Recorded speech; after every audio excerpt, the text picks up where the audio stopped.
fans, do you want to win your share of $100,000? Simply enter the houseofboxing.com Fight Night Prediction Challenge.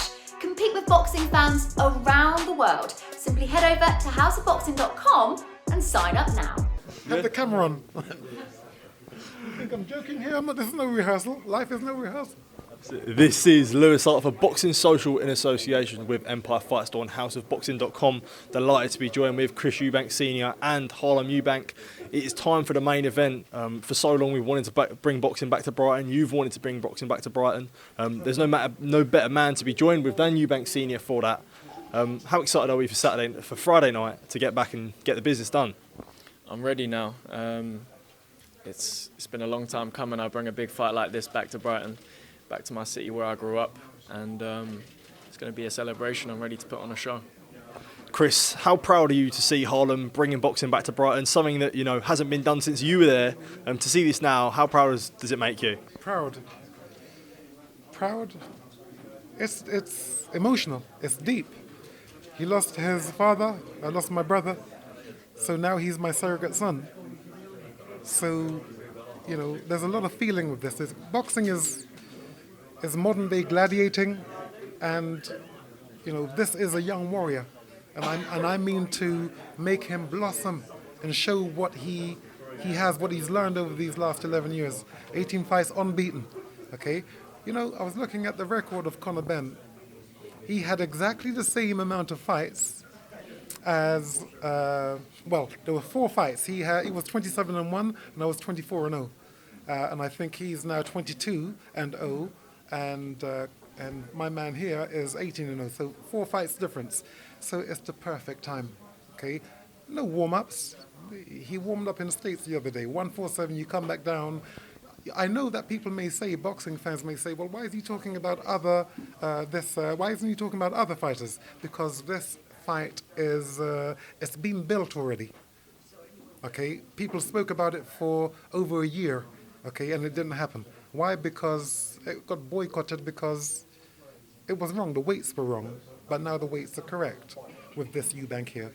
So, the public, they really have no care between whether it's a Conor Benn against a Chris Eubank, Junior Benn, or a Harlem Benn. Am I getting that right? Right, okay. You sure? I'm getting it right? Hold on. So, you hear what he said? We're ready. Okay, he's ready for that fight. Okay, so, again, we're pushing this. Timo, he's going to put on a beautiful performance, as I know he will. After which, the 147 is there. Get your license, Conor, and let's have it right. One thing I did want to ask you there, and in that press conference you talked about the weight, and people have 2 fights. That's one thing I always sort of talk about is, you don't want to fight before you have you don't want to fight with the weight before you have a fight. Does it show sort of the worries when you see sort of weight cuts and dangerous weight cuts, especially now in boxing? Absolutely. This is how fighters get damaged. That's why the Boxing Board of Control have their rules manual. Weights fight the same weight. You don't fight a weight above you. You certainly don't fight 2 weights above you. And this is what, these numpties have been doing. Matching fighters. I remember Kell Brook fighting GGG. How do you put someone at 147 in with someone who's at 160? It's criminal. They're running amok. Okay, and they have to be brought to book. Okay, the public have to know that this is dangerous. Okay, that's why the rules, which are sanctioned by the British Boxing Board of Control, are there. They're there to be adhered to. Robert Smith, the General Secretary of the British Boxing Board of Control, stands by this. I was speaking to him not too long ago. He says, this man has to get his license back. He's wasting his career. And why? Because someone in his team is, what's the word? A numpty. Someone in his team is a numpty. That person is wasting your life. Wasting your time is wasting your life. Get down to the weight, 147. Here is the man here, because he doesn't fight at 140 anymore after Timo. And, I'm not dismissing Timo, but on Friday night, you're going to see a beautiful performance on Channel 5. A beautiful performance. Well, we spoke last Monday about the potential Conor Benn fight. Eddie Hearn and Conor Benn has responded. Eddie said that he had zero interest in that fight. Conor did respond by calling you Harry and said he'd rather you fight Harley Benn. Chris, I'll start with you. What do you sort of make of them comments from both of the Matchroom camp? You know, if you think about the hole that they dug, the promoters or the person who you just mentioned, if you think about the hole that the person dug for themselves, putting a completely new broadcaster into two names, okay, and promoting it for a year, it was always wrong. So, I remember hearing a promoter say, well, the hate is really, now the fight hasn't happened, now the hate is really, it's real hate now. The fighters don't have hate. It's the promoter. I know that my son Junior isn't really anything. He's a money man. Yeah, he'd like that fight, but he's a money man. Conor really just wants to get one for his dad. He wants to get a win for his dad, and I admire that. Let me just talk on that for a minute. There is a commandment that says, honor your father and your mother. Okay. The reason why I have a love for Conor Benn is as follows. The son is supposed to follow the father into hell if that's what the father wants. And he's doing just that. But the father's wrong. He's wrong. Shouldn't be leading him down that path. His career is not about Chris Eubank Jr. His career is about the champions at 147. If you want to win over a Eubank, you're only going to get it through Harlem. And not going to get it through me. Well, he spoke for me. I'm sorry. And he doesn't like to talk. What he wants to do is fight. That's why you see me doing most of the talking. But he said, Conor, you're not getting past him. You can call him Harry all you want. Let me tell you about Harry. Your father,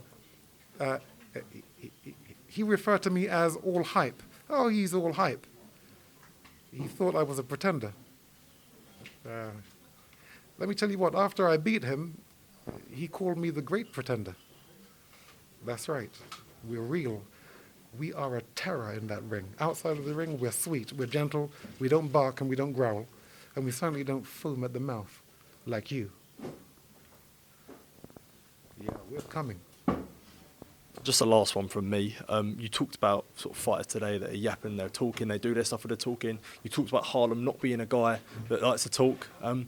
With modern boxing today, do you feel like the integrity and the morality is gone? With certain fighters? I'm going to say this. I'm here to put that standard, that bar back in place. Numpties use bad language in boxing because the guys who want to sponsor you, and they want to sponsor you, they can't sponsor you if you're using all of this bad language. That's why fighters are kept down. Why? Because they think they can just talk how they want to talk, showing no manners, and think that these people who have their products to sell are going to actually invite you because you win fights. Your language has to be correct. No bad language. So all of these standards, I'm here to put back in place. And I back the British Boxing Board of Control and Mr. Smith. Yes, Mr. Robert Smith. I back everything that they stand for. They protect us from ourselves, and they protect us from the predators, the numpties. And if that's rude, I'm sorry, but I can't find a nicer word. Numpty is it a swear word? Nah, it's not a swear word. I'd say it from time to time. It's like someone who's dense. Someone who has a dense kind of head. Like, it's a bit silly. Like a bit silly, like a blockhead. Yeah, it's like a numpty. Yeah. I wonder who that name is going to stick to. It's going to be wonderful when they walk into arenas and everyone says, Namte, Namte, yeah. Hey, let me tell you what, they did it to themselves. I didn't do it. We didn't do it. Chris Eubank Senior, Harlem Eubank, thank you for your time to speak to me. Appreciate it. All the best for Friday night. Thank you. Thank you.